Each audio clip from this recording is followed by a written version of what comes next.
കൂടുതൽ വാർത്തകളും വീഡിയോകളും കാണാൻ ഈ ചാനൽ സബ്സ്ക്രൈബ് ചെയ്യുക. കൂടെ ബെൽ ബട്ടൺ അമർത്തുക. നമസ്കാരം. ഏഷ്യാനെറ്റ് ടിവിയുടെ ഈ എപ്പിസോഡിലേക്ക് എല്ലാ മാന്യപ്രേക്ഷകർക്കും സ്നേഹം നിറഞ്ഞ ഹൃദയം നിറഞ്ഞ സ്വാഗതം. ഇന്ന് നമ്മളിവിടെ പറയാൻ പോകുന്നത് എല്ലാവർക്കും ഭയമാണ്, എന്തിനോടും ഭയമാണ്. ചിലർക്ക് വീട്ടിൽ ഒറ്റയ്ക്ക് ഇരിക്കാൻ ഭയം, ചിലർക്ക് ഒറ്റയ്ക്ക് നടക്കാൻ ഭയം, ചിലർക്ക് പരീക്ഷാ പേടി. അങ്ങനെ എല്ലാവർക്കും എന്തിനോടെങ്കിലുമൊക്കെ ഭയമുണ്ടല്ലേ. മനുഷ്യന് ഭയമില്ലാത്തതായിട്ട് ഒന്നും തന്നെ ഇല്ല എന്ന് പറയാം. ഭയമില്ലാത്തവരും ഉണ്ട്, ഇല്ലെന്ന് ഞാൻ പറയുന്നില്ല. അപ്പം ഭയം മാറുന്നതിന് നമുക്ക് ചെറിയ രീതിയിൽ നമുക്ക് തന്നെ ചെയ്യാൻ പറ്റുന്ന ചെറിയ ഒന്ന് രണ്ട് കാര്യങ്ങളാണ് ഞാൻ പറയുന്നത്. ആദ്യം നമ്മളൊരു 3 പ്രദോഷവ്രതം. പ്രദോഷം എന്ന് പറഞ്ഞാൽ പെട്ടെന്ന് ആർക്കും അറിയത്തില്ല. ത്രയോദശി എന്ന് കാണും. മാസത്തിൽ 2 ത്രയോദശിയുണ്ട്. അതിൽ വെളുത്ത പക്ഷത്തിലെ 3 ത്രയോദശി 3 മാസമായിട്ട് വ്രതമെടുത്ത് ശിവക്ഷേത്രങ്ങളിൽ ഭസ്മാഭിഷേകം ഉണ്ടാവും. നമ്മൾ ഒരു രസീത് എഴുതിക്കുക. അപ്പം 3 ത്രയോദശിക്ക് രസീത് എഴുതിച്ച് 3ൻ്റെ ഭസ്മം കുറേശ്ശെ എടുക്കുക. അതിനോടൊപ്പം തന്നെ ഉത്തമ സ്ഥാനത്ത് നിൽക്കുന്ന വീടിൻ്റെ കിഴക്കു ഭാഗമാവാം, തെക്കു ഭാഗമാവാം, കിഴക്ക് തെക്കേ മൂലയാവാം. ഇതൊക്കെ കൂവളത്തിന് ഉത്തമമായ സ്ഥാനമാണ്.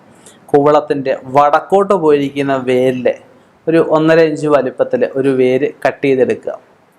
ഇതും നമ്മളായി എടുത്ത ഭസ്മവും ചേർത്ത് ഏലസിൽ ഒരു 1.5 ഇഞ്ച് 2 ഇഞ്ച് കൂടിനകത്താക്കി അത് ഒരു 1008 നമശിവായ ഓം നമശിവായ മന്ത്രം ജപിച്ച് വേണം കൂടിനകത്താക്കാനായിട്ട്. അത് ഏലസായിട്ട് ധരിക്കുന്നത് ഒരു നല്ല രീതിയിലുള്ള 100% ഭയത്തിനെ നമുക്ക് ഒഴിവാക്കാൻ സഹായിക്കും. അത് മഹാദേവൻ്റെ ഒരു അതിപുരാതനമായിട്ടുള്ള പഴയ അതായത് ആദിമ മനുഷ്യനൊക്കെ ചെയ്തുകൊണ്ടിരുന്ന പുരാണികമായിട്ട് പലരും ചെയ്തുകൊണ്ടിരുന്ന ഒരു ചെറിയ നുറുങ്ങ് വിദ്യയാണിത്.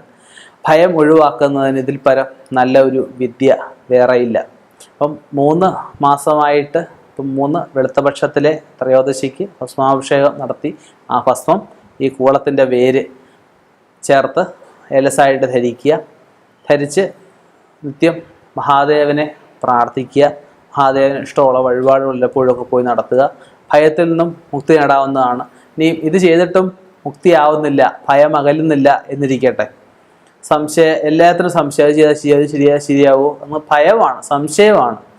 ആ സംശയം നമുക്ക് ജാതകത്തിലൂടെ എന്തെങ്കിലും വിഷയങ്ങളുണ്ടെങ്കിൽ ജാതകം കൂടി ഉത്തമനായ ഒരു ജ്യോതിഷനെ കണ്ട് പരിശോധിച്ച് ആ ഭയത്തിനുള്ള എന്തെങ്കിലും ഒരു ഏലസോ എന്തെങ്കിലും ചെറിയ വഴിപാടുകളോ ചെയ്തു കഴിഞ്ഞാൽ നിശേഷം അത് നമുക്ക് ജീവിതത്തിൽ നിന്നും നമ്മുടെ പെരുമാറ്റത്തിൽ നിന്നും എല്ലാം മാറ്റിയെടുക്കാവുന്നുള്ളതേ ഉള്ളൂ. ഇനിയും ഇതുപോലെയുള്ള വ്യത്യസ്തമായ വിഷയങ്ങളുമായി കണ്ടുമുട്ടാം. ചെറിയ നുറങ്ങ് അറിവുകളുമായി സമ്പാദിക്കാം. കണ്ടുമുട്ടാം എന്ന ശുഭപ്രതീക്ഷ നിർത്തുന്നു. നന്ദി, നമസ്കാരം.